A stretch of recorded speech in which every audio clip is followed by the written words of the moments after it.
Thank you, everyone.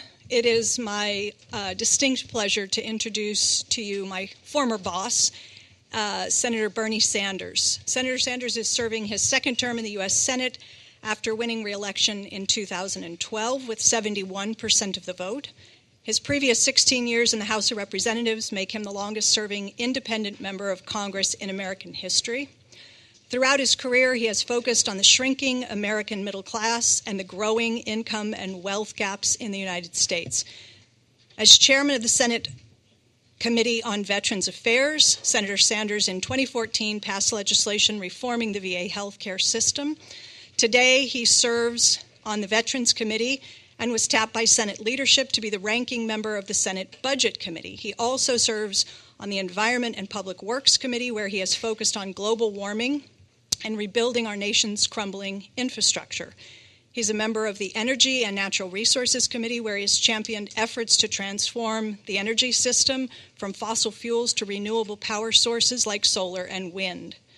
He also sits on the Health, Education, Labor, and Pensions Committee, where he has fought for greater access to affordable health care and improved education programs from pre-K through college.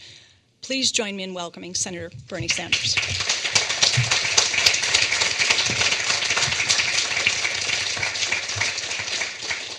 Well, let me begin by thanking you all for inviting me, and especially Stephanie, who did a great job with us when she worked on the Budget Committee. And I want to also thank you for the work you do, because as you know, we are up against a massive corporate investment in think tanks, in media, which goes a long way in influencing public opinion in the United States. And we desperately need progressive academicians who are prepared to stand up for working people and speak some kinds of truths that don't often get into the media. So thank you all very much for what you're doing. I fear that I'm going to be telling you what you already know, but the first point that I want to make is a very simple one that I know all of you are familiar with, and you certainly know this when you work in the United States Senate or as I did previously as a mayor. And that is, you cannot siloize, that's my word, I just invented that word, siloize issues. Every issue is related to every other issue. And I'll just give you one example of this. I was thinking about it as I was flying in today from Burlington. Within a very short time, I'm going to be doing a town meeting in Vermont on the opioid crisis. And all of you are aware what a terrible crisis this is in my state, New Hampshire, all across this country. How do you address an issue like the opioid crisis? How do you address it? For a start, and just this speaks to the interlapping confluence of one issue on another. Can you ignore the role that the pharmaceutical industry has played in bringing forth addictive products onto the marketplace without testing them? Who's responsible for that? Where were the federal agencies that are supposed to protect the American people in telling us that these are addictive types of products? What is the relationship then between the pharmaceutical industry and the agencies of government that are supposed to represent the American people?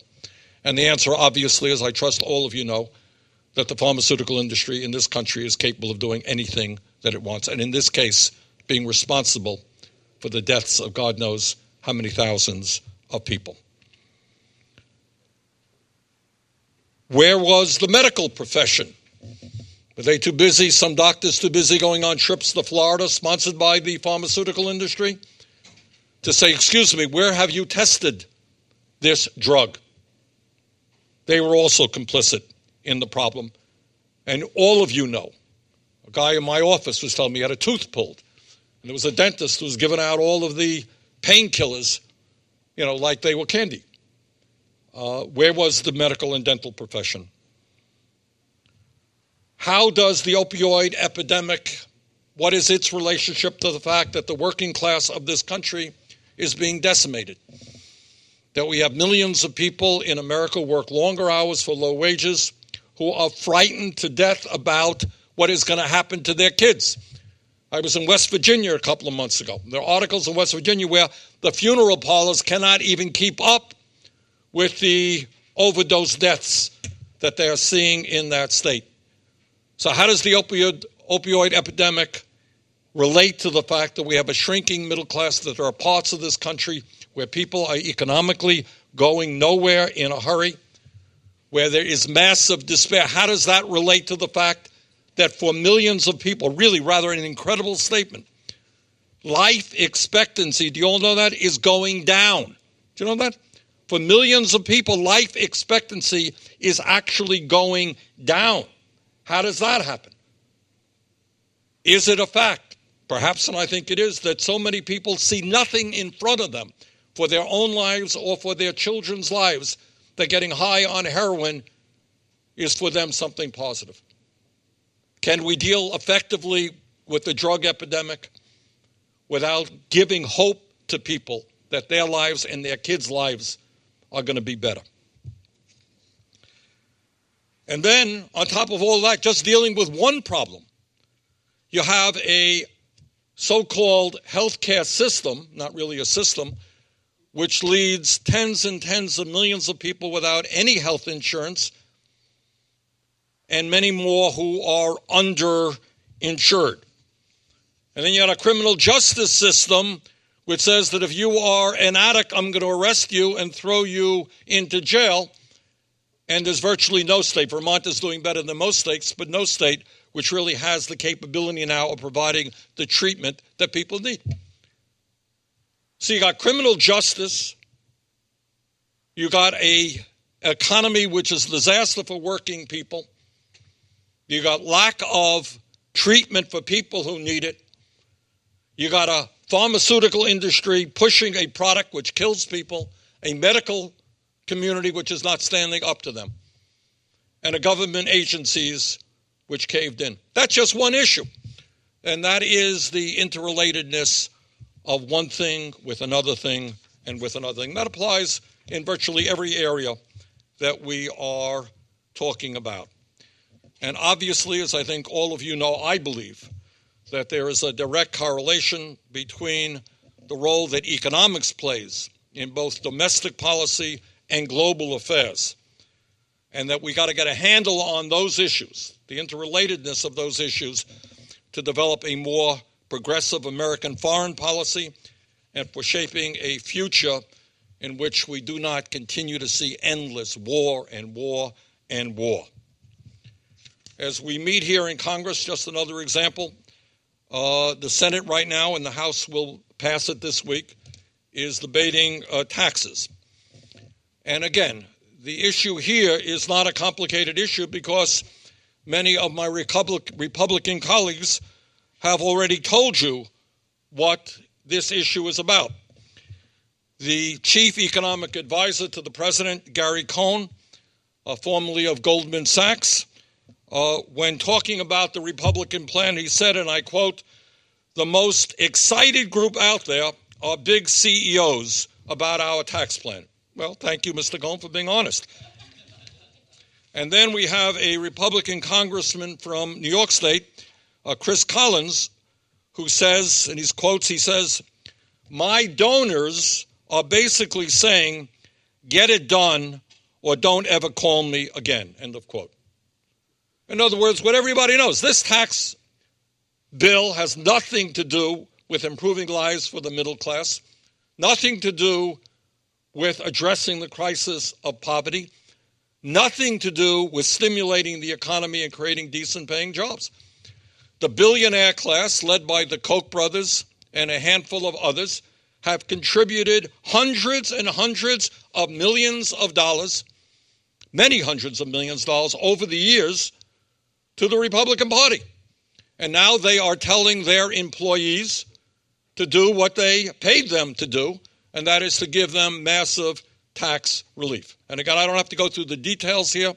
You know it as well as I do, that the overwhelming percentage of the benefits are going to go to very, very wealthy people, that while there are differences between the Senate bill and the House bill is worse.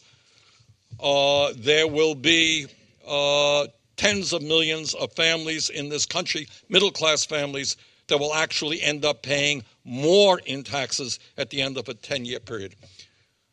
In the House, it is about half of middle-class families. The Senate bill has about, I believe, a third of middle-class families. And meanwhile, in both proposals, there is an effort to make the estate tax even worse than it is. And that is to provide to the top 0.2%. Now we're talking about the Walton family, we're talking about the Koch brothers, we're talking about Sheldon Adelson, we're talking about the wealthiest families in America, when at a time of massive income and wealth inequality, these families will get billions of dollars in tax relief.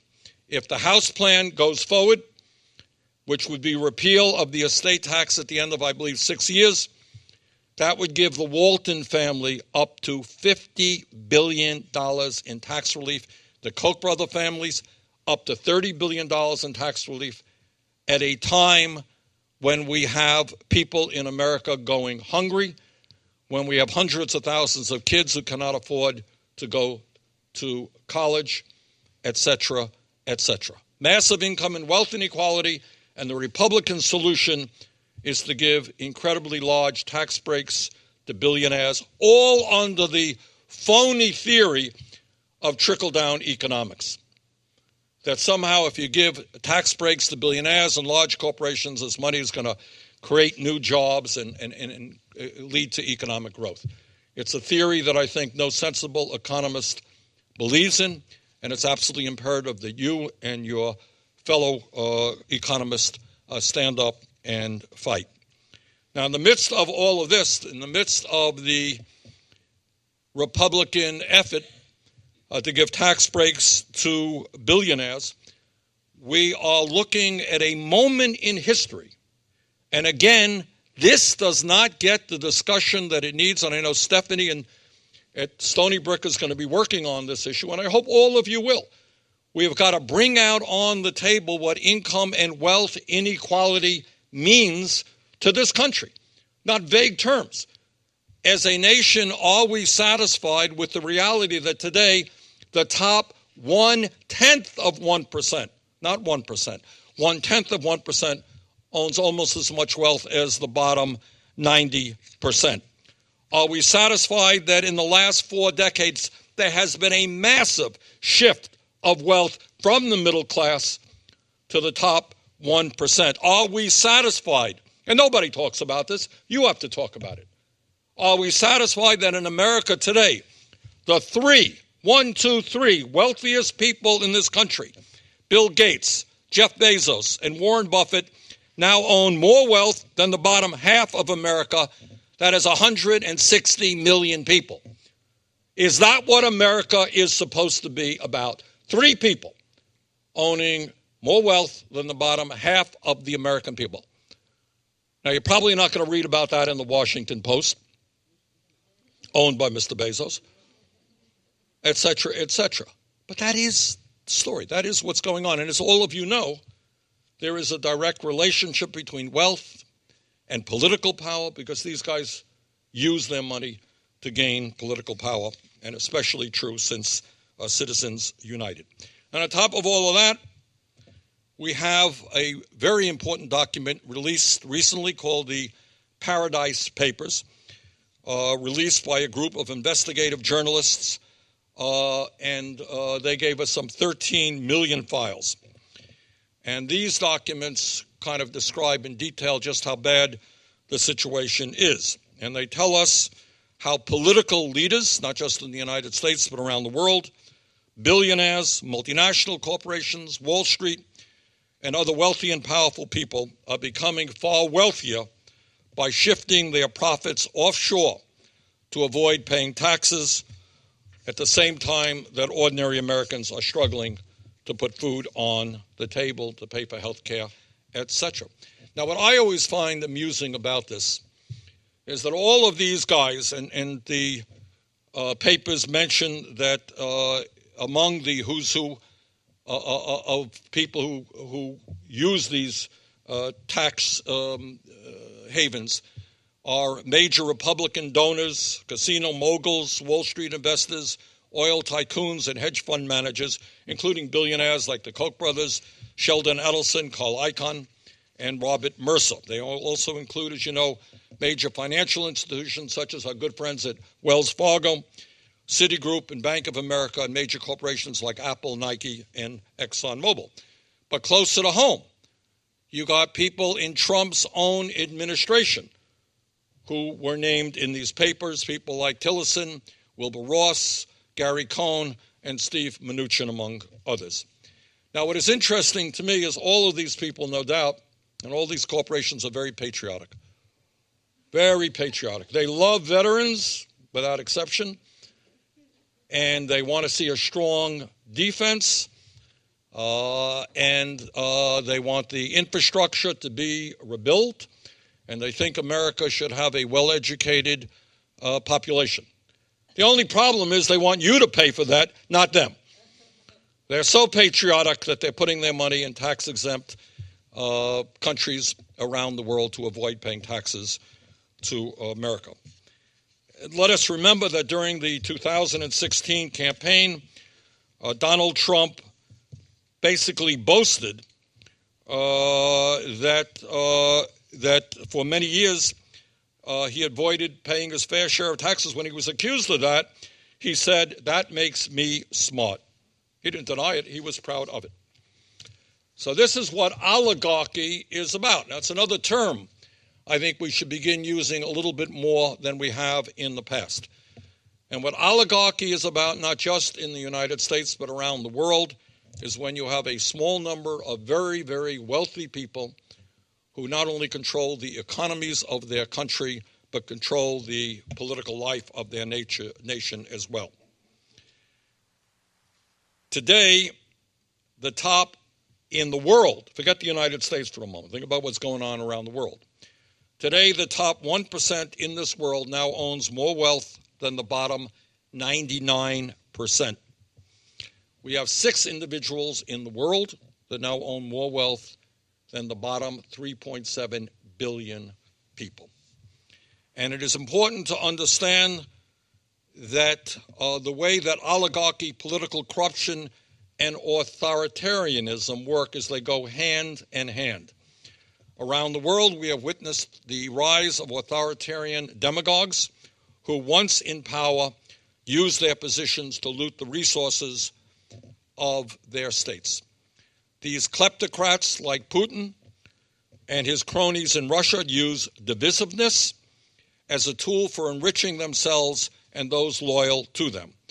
We've seen it in Saudi Arabia, where one ruling family has spent decades enjoying the country's oil wealth while setting the global standard for wasteful opulence. And why is it that President Trump seems so comfortable with these autocrats? That's an important question to ask.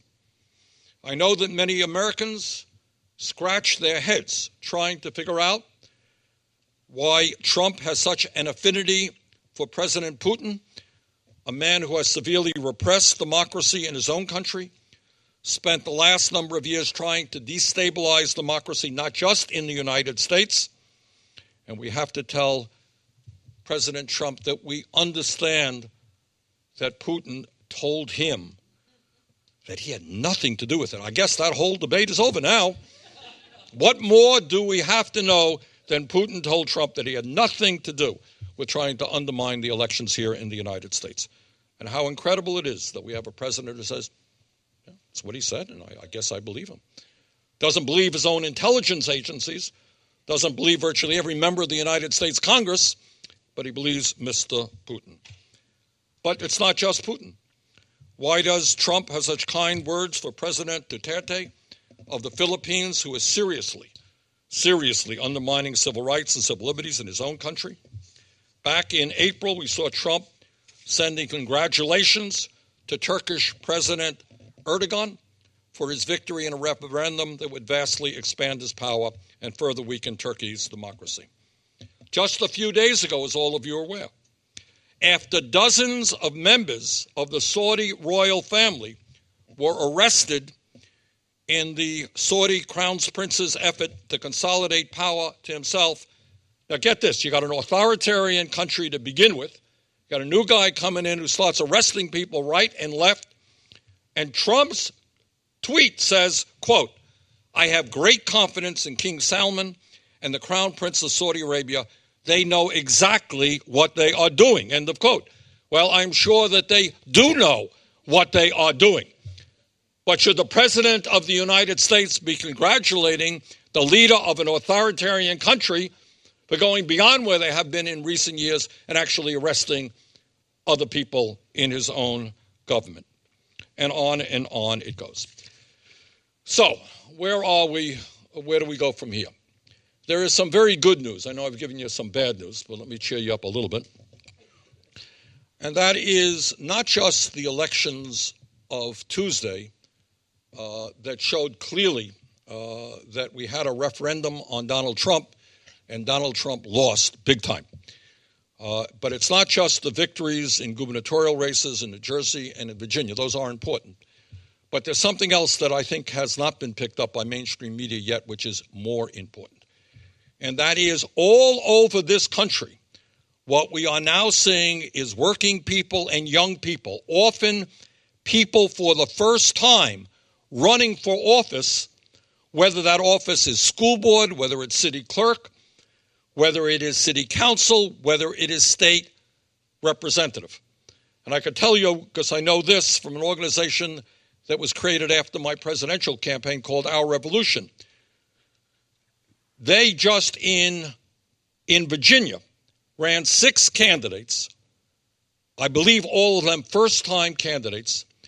They won 3, including a Democratic socialist who beat the 3rd most important person in the Virginia House of Delegates by 10 points, supporting a transgender candidate who won a major victory against a homophobe.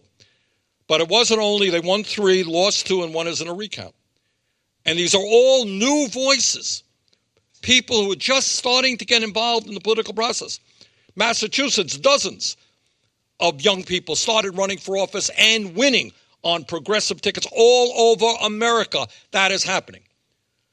And what has got to happen in this country, to my mind, what I mean by when I use the word political revolution, is that we make it clear to ordinary people, to working people, to young people, that you don't have to be intimidated about running for office. And what I often say is, I work in the United States Senate. And if you think you are not prepared to be a member of the school board in some town, take a look at some of my colleagues in the Senate. All right? And that is beginning to happen. People are beginning to understand that democracy means getting involved. You don't want to run for office, support somebody else. You don't want, get involved in electing people, get involved in major issues. In Maine, you know what happened in Maine? Huge deal. You had an extreme right-wing governor who has refused to expand Medicaid in a state which is not a right-wing state. Maine is not a right-wing state. And 60% of the people said on referendum, you will expand Medicaid. So the good news is that we are seeing more and more people, often young people, working people, people who have never been involved in politics before, now starting to get involved. And we're finding out that they can win elections, that the establishment candidates really don't have as much support as some pretend that they do. That in many ways they are paper tigers. They have a lot of power, they're well known, but they have no real support behind them. And if we can mobilize people, getting them involved, we can do extraordinary things. And my goal is to see, among other things, that the Democratic Party be a party which represents people in 50 states in this country beyond comprehension, that there are half the states in America where the Democratic Party almost does not exist. They have no influence at all. We're going to change that. So there's a lot of work to be done. And I am not pessimistic. Because I go all over this country. There are a lot of young people, a lot of working people who want to be involved. We need your help desperately. We need you to help us to take on the billionaire think tanks. We need you to give us the ideas about how we go forward in some very difficult issues. So I thank you all very much. for what you do, and I look forward to working with you in the months and years ahead. Thank you.